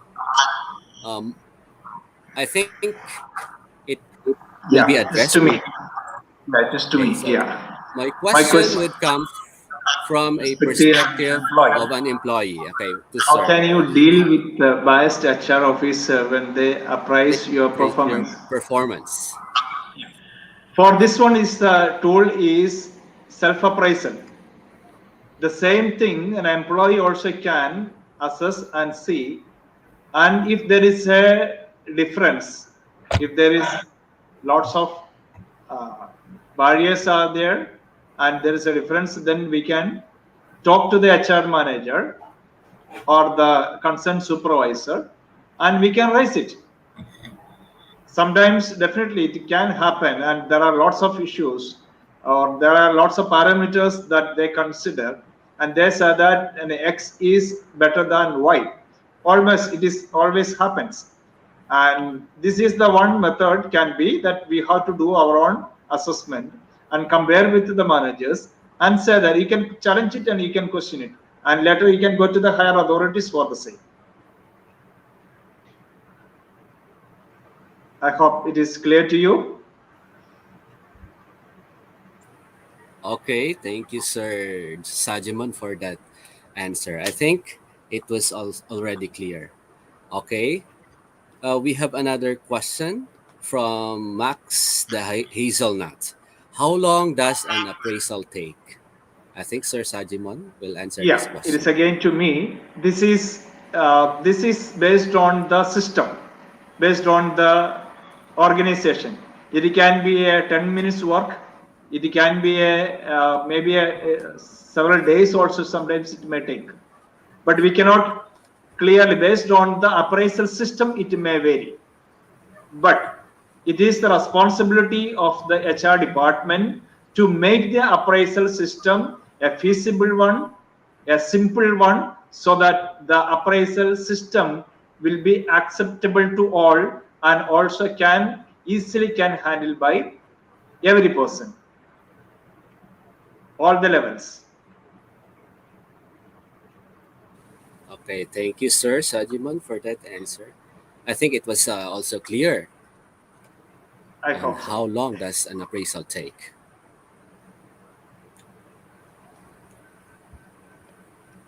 This is to Ma'am Anne. Okay, Yeah, how time should be maintained in pandemic conditions. Yeah, this is a good question, and we are going through this situation at present. So, in my opinion, at present, due to lockdown, we have lots of time. Okay, those who have complained that we don't have enough time, we have lots of time now. So, in the same way, as soon as you get up, get ready, prepare a to do list, you will have some office work, you will have some work at home. So, accordingly, you plan, okay, maintain a schedule so that you can complete it on time. Hope the answer is clear. okay, thank you so much, Mom Ann. Next question is to Mom Ann also. How can you Yeah, beat procrastination? procrastination. What What's strategies that? you think will be effective for it? Good question. Yeah, yeah. Again, a good question. Yeah, I would like to repeat that you have to be organized, you have to plan well, and you have to concentrate on your task. Okay, you can procrastinate. I mean, you can postpone your activity that is not so urgent activity. You can postpone, but if you are procrastinating for a long period, it's not good. Okay, so keep yourself occupied, keep yourself concentrated, plan well, organize well. so that you can beat procrastination. Yeah. Hope it is clear. Okay. So just like what mom said a while ago in her talk, that we should have to keep, we have to choose what activity shall be postponed. Okay. Next Yeah, question is, what would be the most challenging thing about being a manager? I think this is for Sir. yeah. Same very important question and very interesting as such. This is, the most challenging is that, especially in the performance appraisal, is that to keep the employees happy. That is very simple as it is. So that is the most challenging one. Some days people may, the performance may vary and the rating may vary, but the thing is that we have to keep them happy and satisfactory is the most challenging thing of a manager. Okay. So the keynote there is to make the employees happy. Okay. Next question is to Mom Ann. How to get the jobs done when you are not emotionally fine? Yeah, good. So all of us get emotionally disturbed once in a while. Okay, that's quite natural. So try to come out of the emotions. Listen to some soothing music. Relax your mind. Then talk to your friends. Okay, then you can carry on with your work. Okay. So in short, do things that make you happy and relax. Okay, another question is from Nell Vincent Diana to Ma'am Ann. As a teacher, I am having trouble with my students submitting the requirement late. This also makes me late in submitting my requirements to the administrators. How can I deal with this? Yeah, very relevant question. Even I face this. Yeah, because we know very well about our students. They are from different background, so they behave differently. So we have to keep them reminding the deadline every day. We have to keep them reminding that deadline, so that at least on the last day we will get the work done. So keep on reminding. We know very well about our students.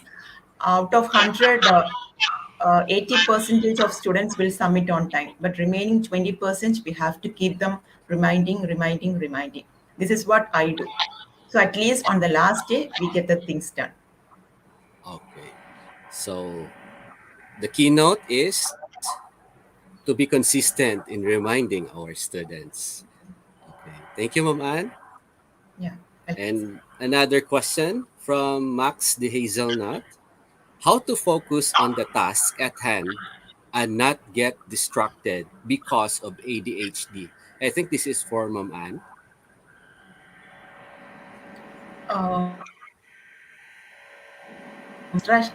Distraction is quite natural. Okay, whenever you are focusing on a particular task, because I am telling from my experience, when I concentrate on a particular work, I keep my mobile on silent. I log out from the social media so that I can concentrate on the task. Once I complete the task, I can see the messages and all. So the most important thing is that concentrate on your task, complete it, then go for other things. And you can find a better place to work where you don't get distracted. If you're at home, be in a separate room, be away from your kids for a while, complete your task, then be with your family. If it is in an office, again the same thing. Try to find an ideal place to complete your task. Keep your mobile silent and complete your task. Then you can go for other work. Okay. Thank you so much, Ma'am Ann. Welcome, sir. Another question to Ma'am Ann. What strategy you can give to the educators nowadays that they are bombarded with so many paper and online works? Exactly. Because even I go through the same thing. So, first of all, plan the activity, plan the task, then organize the task. As I told you during my presentation, you can have the topmost, the priority task at the top and the least priority at the bottom. Okay. So, if you have to complete on the first day, give more importance to that task. And if you have more time to complete the other task, you can complete it later. So whichever is the most important task, you have to complete at first. The other work, you can complete it later. Okay, thank you so much. Another question is, if the performance management system is perceived as unfair and time consuming, system most likely and is likely used. Yeah, this is to me, or I think to me. I think that is to for Sir Sajiman, I think. It is sometimes, most of the time, it is unfair and time consuming, but it is necessary to do. We cannot avoid that one. Even though it is namesake, we are supposed to do that one. So making this system perfect is the responsibility of the HR department or the management. So and definitely it is least bothered many a time because it is not a regular activity. It is happens once in a 6 months or once in a year.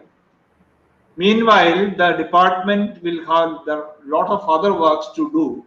So this automatically becomes less priority one, so that they just ignore it.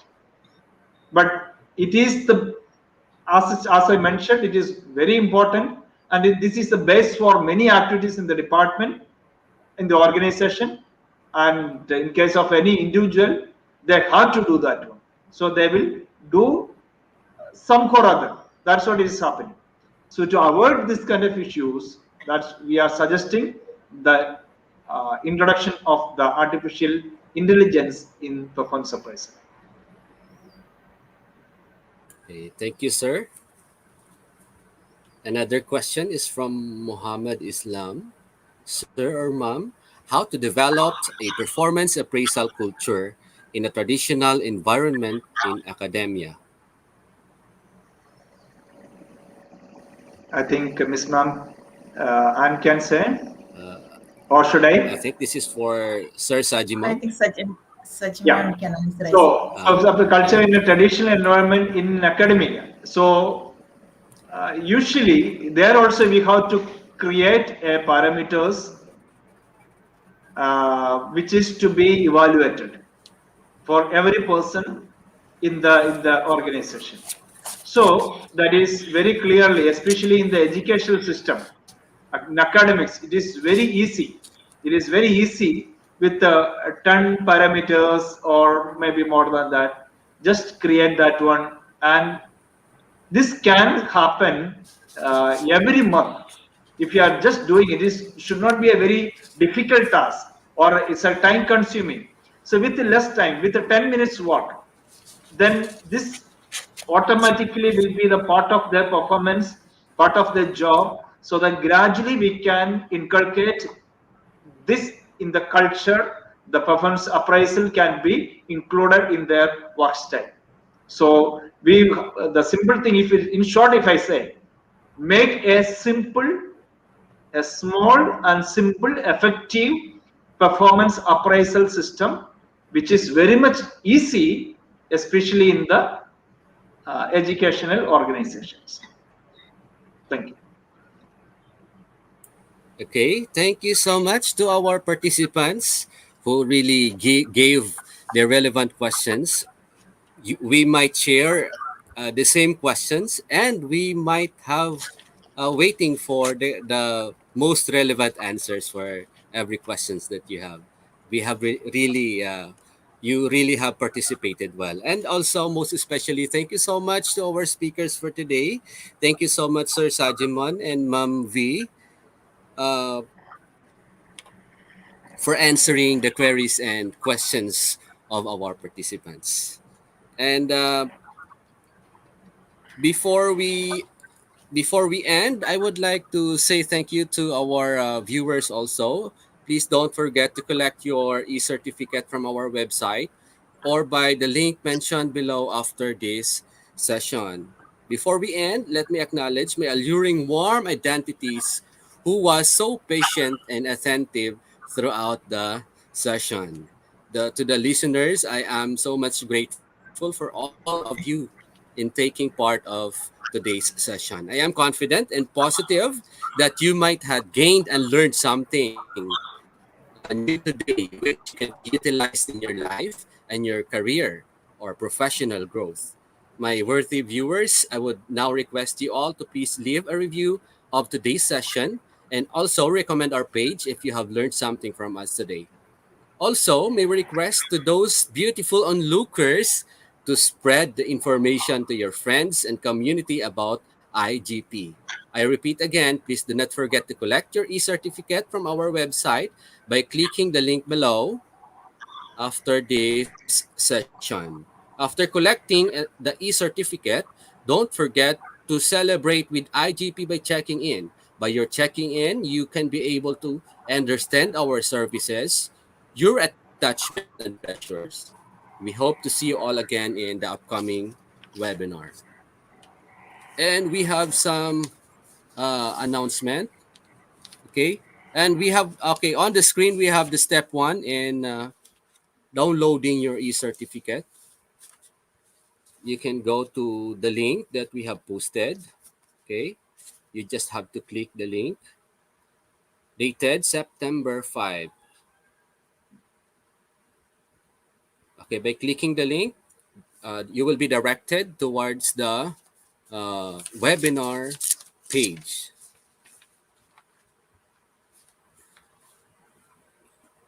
Okay, we have the certification process. You can claim your certificate in two ways.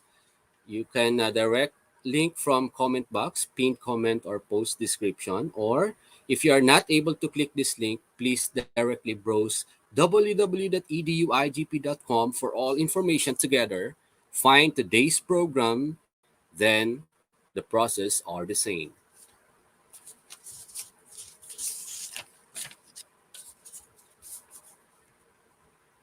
So what are you waiting for? For the step three, you can browse www.eduigp.com or the given link you will be redirect in this page of our website. On the screen, we have the same thing that you can see if you uh, browse our website. So you can click enroll.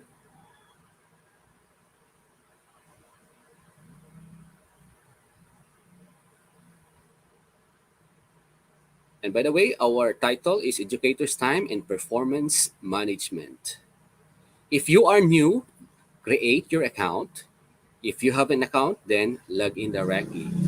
After that, find the seminar or the webinar title and get enrolled, as shown on the screen. Okay, so this is what we are waiting for. The certificate code required. The code is IGP7733. Without the code, no one is eligible for this certificate or any certificates. Every webinar that we have here in the IGP requires certificate, except for some. So with code, you can claim your certificates anytime. So sometimes the website is not available, but you can open it for some other time and then try to enroll, and you can encode. The code IGP7733 is the webinar title. Okay, with code, click Get Your Certificate as shown on the screen. Again, the certificate code is IGP7733. Under the webinar title, Educators' Time and Performance Management.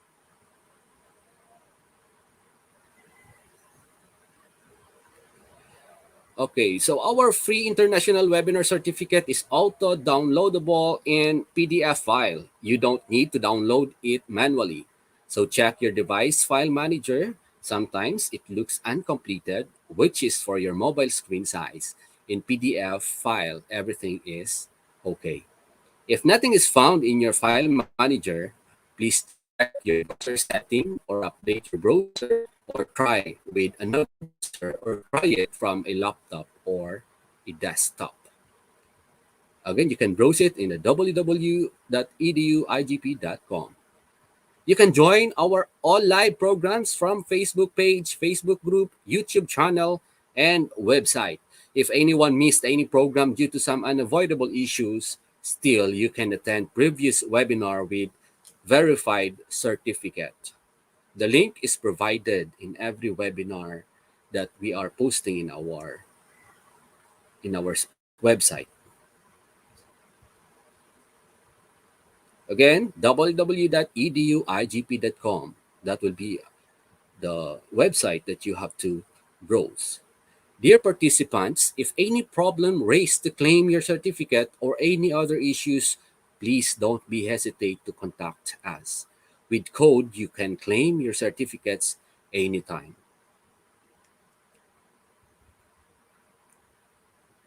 So it is very important that we have to remember the code. Our core team members are always ready in comment section to support you to find solutions. Team customer service representative for FB page, we have Charis Abejo Cabiros and Janet Cablao. And for the team customer service representative FB group, we have Cherilyn Yamaguchi, Jonas Malingin, Alonso Warren Cariaga. Thank you, mom and sirs.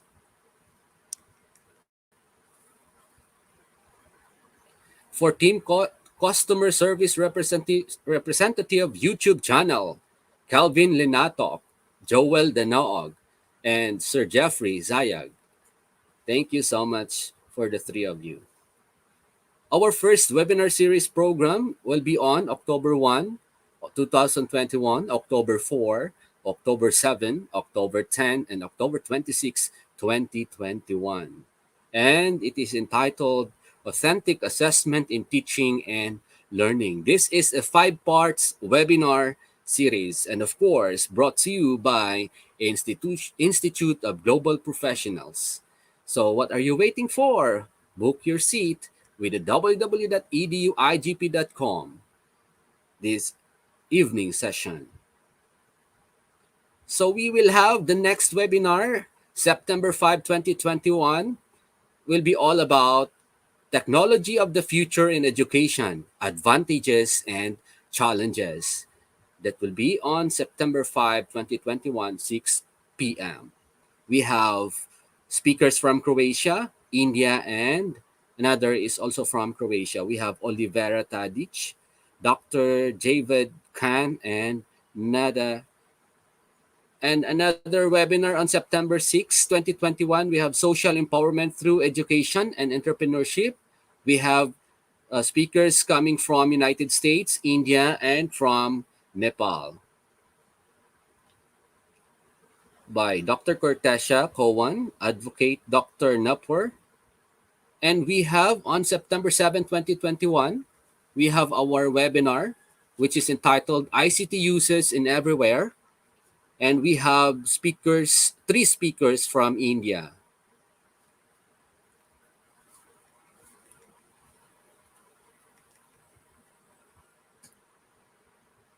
We have 3 speakers from India. And on September 8, 2021, we will have the webinar entitled Productivity and Time Management.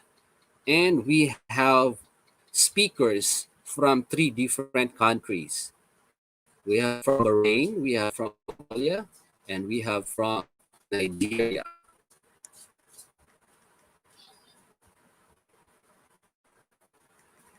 Again, this is brought to you by IGP. On September 9, 2021, we have our webinar entitled Impact of Quality Education in a New Normal, coming from the speakers from the Philippines, Jennifer B. Fajardo and Christian Espinoza Aquino. Again, we would like to invite you all to join and participate in our webinars.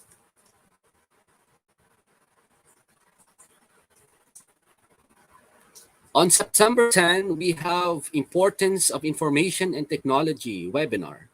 And we have speakers from 3 different countries. Speaker Marielle Tolekima from Australia, Dr. Sani Ahonsi from Ghana, and Professor Christina Scholar from Croatia.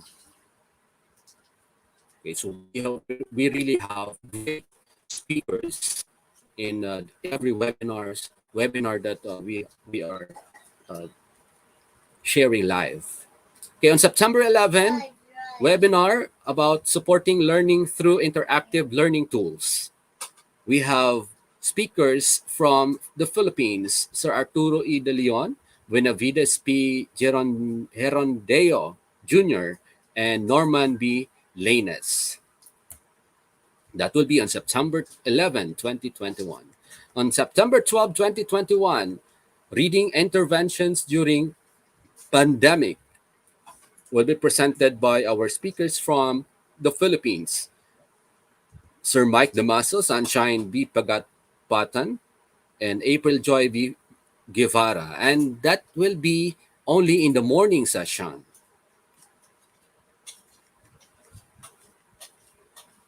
The same on September 12, 2021 evening session, we will have developing a miracle mindset. We have speakers from United States, Dr. Randy Ward, from United Kingdom, Nick Hazelom, from okay, we have on September 13. Okay, so that's all for the webinars. And again, we have the code for today's webinar, IGP 7733.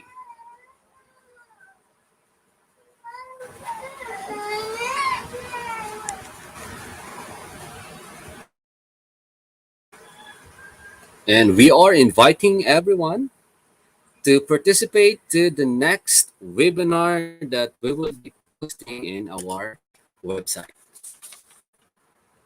So before we end, let's have the short narration. Do not let this pandemic hinder your success to grow. Never allow it to stop you from achieving your dreams in life. Instead, let us look at the positive side and think of how we can be able to adjust and adapt with the changes brought by this pandemic. Remember, it is through pandemic that we were not able to interact physically, but it is when we were able to learn how to utilize different learning platforms to connect and communicate to great people in the whole world by having webinars like this for free. There are many things to be thankful for. Thank you, everyone. And thank you so much, IGP. Stay happy and stay safe. Once again, I am Mr. Rian Junpi calling from Aklan, Philippines, and I am your host, signing off.